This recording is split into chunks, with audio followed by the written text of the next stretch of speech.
Así los toltecas ocupaban el territorio donde profundía la capital de los principios del siglo X. A mediados del mismo siglo, los Essex, Abán de Cheche y Sam. En el siglo VII, nuevos grupos tarascos cazadores llegaban a las tierras náhuatl y tarascos, sedentarios de la región lacustre de Michoacán, y pretendían los Xochimilques de Chotloc al Valle de México.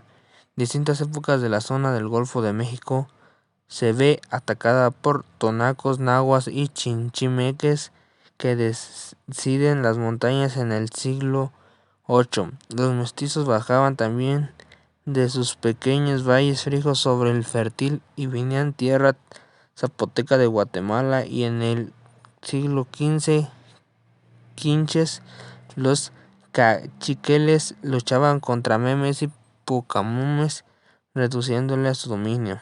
Era una época difícil en la que el militarismo le hace presente en la arquitectura defensiva y en el predominio de los dioses astrales de guerreros. Los bárbaros habían introducido una arma propia de cazadores que hicieron entregamos en sus santuarios. El arco de la flecha. Los movimientos políticos también fueron violentos y los pueblos imagénicos surgieron estructurosamente para caer en la misma forma.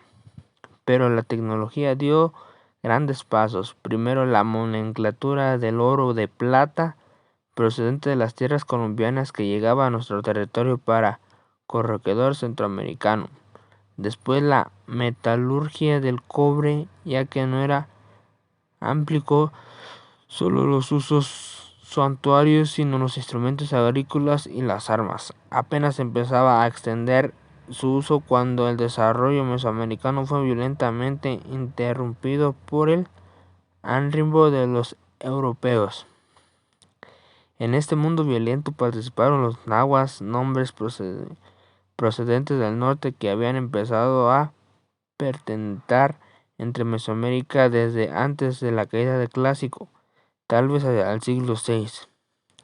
Se extendieron poco a poco en Mesoamérica, ocupando de territorios en un mar y en otro. Siguieron hasta las tierras centroamericanas en un grupo de hombres que hablaban náhuatl y su tardía aparición del Valle de México. De hecho, estableceremos enseguida. Los mexicas y sus contemporáneos. En la primera mitad del siglo XVI, los habitantes de la cuenca lacustre, saber lo que hoy se extiende en la Ciudad de México, vieron nacer a las pequeñas poblaciones fundadas por los hombres que durante decenios habían merodeado por los alrededores de los lagos. Su presencia era inquietante. Se vivían momentos de tensión política. El equilibrio entre las ciudades poderosas se había debilitado y estos hombres apenas establecieron pocos belicosos por una misma condición de extraños. Podían ser captados por algunos de los contendientes de la lucha y de otros vecinos. Así fue.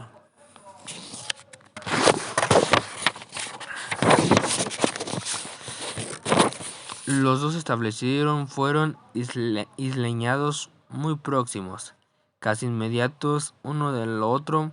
En la parte occidental del lago de Texcoco era un punto limítrofe de los dominantes de los pueblos rivales.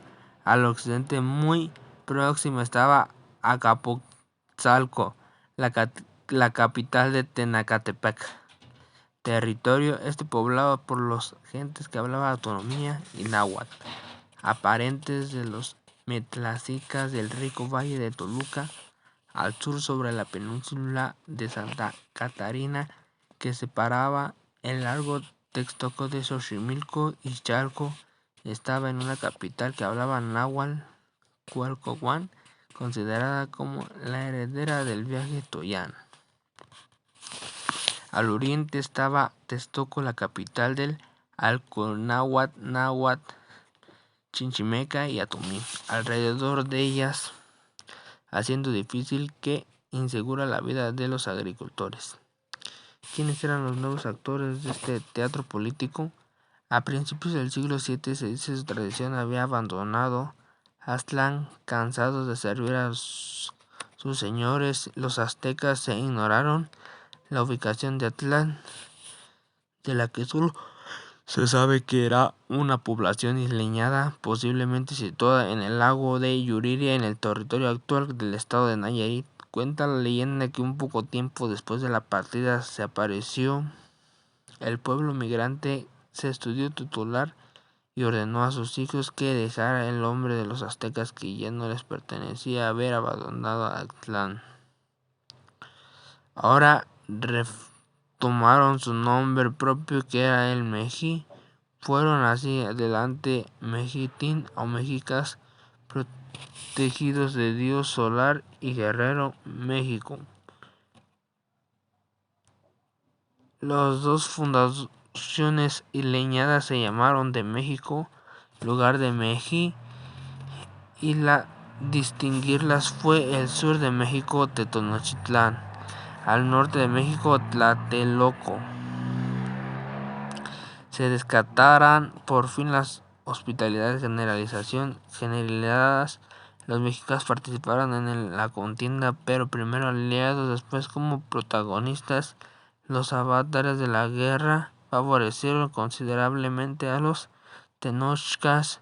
Ya para la primera mitad del siglo XIV, el equilibrio de las fuerzas se había reconformado nuevamente en tres poderosas: la antigua Atezco, manteniendo una posición Tlaxcala, sustituyendo a Azcapotzalco; México Tenochtitlán, que se decidía heredera de Cualcomán. Las tres capitales sostuvieron lo mal que bien de una alianza que les permitió primero someter a los pueblos de la cuenca y lanzarse después en campañas de conquista que convirtieron en sus tributos de pueblos y de un extenso territorio. ¿Por qué la referencia particular de los mexicas y no a los otros pueblos que se Cuenca en la misma antigua tradición? ¿Por qué queda un pueblo de Cuenca y que nos ocupaban los ricos valles tras las montañas como Choluca, Tlaxcala, Huetzatín? Eran diferentes en las instituciones educativas mexicas de los otros pueblos que hablaban náhuatl. Evidentemente,